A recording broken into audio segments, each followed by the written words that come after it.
Bharatiya Janata party ने आज ये स्ट्रेटेजिक मीटिंग इसलिए की, हम एक मास मूवमेंट खड़ी करना चाहते हैं नौजवानों के बीच, और ये मूवमेंट होगी आउटसोर्सिंग के खिलाफ। नौजवानों के सपनों के जिस तरीके से इस सरकार ने रौंदा है, उसके खिलाफ एक मूवमेंट शुरू करना चाहते हैं, और उस मूवमेंट का आगाज सेक्रेटरीट घेराव से हम करेंगे। बहुत जल्दी आने वाले दिनों में हम यहाँ पे एक एजिटेशन शुरू करेंगे, और ये एजिटेशन सिर्फ कश्मीर में जिसका आगाज होगा, ये यहीं पे नहीं खत्म होगी। ये मूवमेंट मोहल्ले मोहल्ले तक, गली गली तक जाएगी, नौजवानों के बीच में जाएगी। सिर्फ इंसाफ की लड़ाई होगी, नौजवानों के इंसाफ की लड़ाई होगी, नौजवानों के हक की लड़ाई होगी। इस हक की लड़ाई और इस इंसाफ की लड़ाई का आगाज कुछ दिनों में हम कश्मीर के सेक्रेटरीट से शुरू करने जा रहे हैं। लेकिन मैं इसलिए इस बात को यहाँ पे जोड़ रहा हूं क्योंकि तुरंत आजकल यहाँ पे एक नया शगुफा, एक नया ड्रामा इस मौजूदा सरकार ने, इस पार्टी ने खड़ा किया है। इसको लेटर लिखें, उसको लेटर लिखें, हमने जाना है दिल्ली, हमने वहां से स्टेट फूड लाना है। अरे state food Bharatiya Janata party देगी, और हमारी कमिटमेंट है।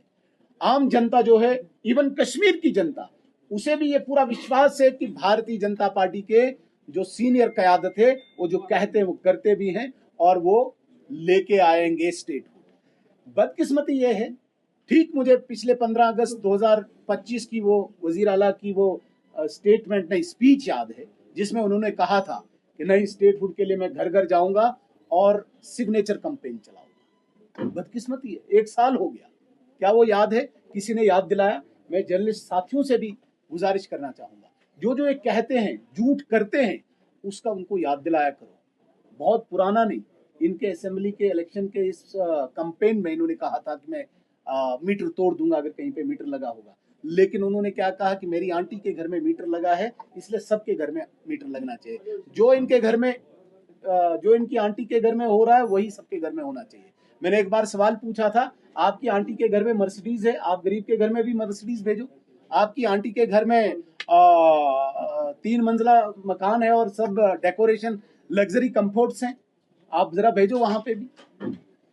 लिहाजा आपकी आंटी का कंपैरिजन आम गरीब की जनता के साथ नहीं कर सकते। और इसी तरीके से जो आपके कारकुन के रिश्तेदार आजकल जॉब हासिल कर रहे हैं और गरीब को आप रोंद रहे हैं, और इस सब की जवाबदेही से आप भागना चाहते हैं, दिल्ली जंतर मंतर पे एक ड्रामा करना चाहते हैं। इससे अब जम्मू कश्मीर की जनता वाकिफ हो चुकी है।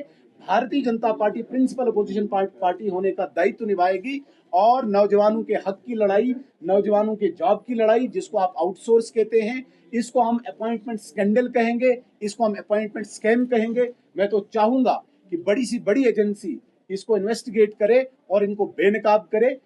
लेकिन जब तक इन्वेस्टिगेटिंग एजेंसी बाहर आती है, सामने आती है, तब तक भारतीय जनता पार्टी का फर्ज बनता है, नीचे एक मोहल्ले से लेके सेक्रेटरीट तक हम ये लड़ाई लड़ेंगे। इसकी शुरुआत और इसका आगाज हम कश्मीर से करने जा रहे हैं। मैं दोबारा एक बार आपके चैनल के माध्यम से जरूर ये बात जम्मू कश्मीर की जनता तक पहुंचाना चाहता हूं। इनके झूठ में आप नहीं आइए। इनको कहिए कि 12 सिलेंडर की आप बात कीजिए, इनको कहिए आप 10 किलो अनाज की आप बात कीजिए, इनको कहिए आप 1 लाख नौकरियों की बात कीजिए, इनको कहिए आपकी 12 सिलेंडर और 10 किलो अनाज, जो मैंने कहा 200 यूनिट बिजली की बात करिए। इसका जवाब मांगे, स्टेट फूड का जवाब आप बीजेपी से मांगे, बीजेपी आपको जवाब देगी। लेकिन जो इन्होंने झूठ का ये तिलस्म यहाँ पे खड़ा किया है, इसको गिराना इस वक्त जरूरी है। और उससे भी बढ़कर मेरे साथियों, आज मैं इसलिए बहुत परेशान हूँ, बहुत चिंतित हूँ। 1 मिनट, बातें पीछे नहीं करो। इसलिए मैं परेशान और चिंतित हूँ क्योंकि आज गरीब के जेब को काटा जा रहा है करप्शन के नाम पर। आज आप तहसीलदार के ऑफिस में जाइए, बीडीओ के ऑफिस में जाइए, जेडीओ के ऑफिस में जाइए, डीएफओ के ऑफिस में जाइए, जो भी ऑफिस आप देखेंगे, वहां पे सिर्फ पैसा लाओ, इधर से लाओ, उधर से लाओ, दाएं से लाओ, बाएं से लाओ, पैसा जमा करके हमने ऊपर पहुंचाना है, एक परिवार का खजाना दोबारा भरना है। तो कब तक चलेगा ये? इसलिए मैं चैलेंज करता हूं यहां की सरकार को कि आप अगर अभी नींद से नहीं जागे, आपने इस आउटसोर्स स्कैम को रोल बैक नहीं किया, इस ऑर्डर को, भारतीय जनता पार्टी आखिरी दम तक ये लड़ाई लड़ेगी। आप ये भूल जाएं कि हम चुप बैठने वाले हैं। आप ये भूल जाएं कि जम्मू कश्मीर का नौजवान आपको माफ करेगा। मैं गुजारिश करना चाहूंगा नौजवान को मैं आह्वान करना चाहूंगा नौजवान को, across party line, across religious and regions line, आप आइए, लड़ाई कॉमन है। ये लड़ाई सिर्फ भारतीय जनता पार्टी की लड़ाई नहीं है, ये लड़ाई जम्मू कश्मीर के नौजवान के हक की लड़ाई है। इसलिए आपको आना पड़ेगा, सबको सामने आना पड़ेगा और इस लड़ाई में शमूलियत होकर नौजवानों के हक को हमें लेना होगा, वापस लेना होगा, नौजवानों के साथ न्याय करना होगा और इस मूवमेंट में आपको हिस्सा बनना होगा। मैंने इतनी आपसे गुजारिश कर दी।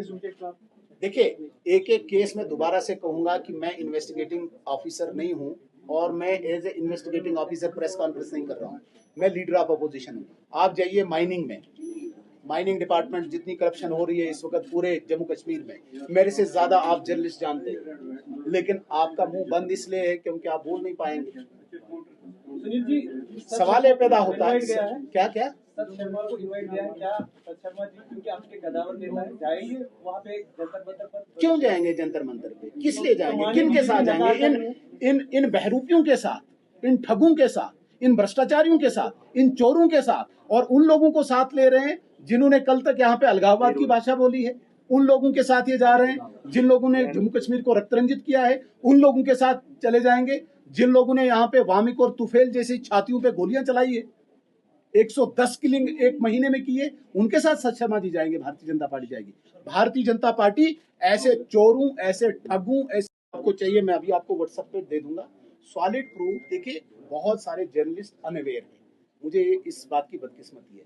आप खुद नहीं देखे जिस दिन असेंबली में जवाब दिया सरकार ने कि 25,000 नौकरियां लगाई, विद एविडेंस दिया। अब इससे और ज्यादा प्रूफ क्या हो सकता है? अगर आपको चाहिए मैं सॉफ्ट कॉपी अभी दूंगा। जो सरकार ने रिप्लाई दिया है, जो सरकार ने जवाब दिया है असेंबली में, अब इससे बड़ा एविडेंस आपको किसका चाहिए? Thank you.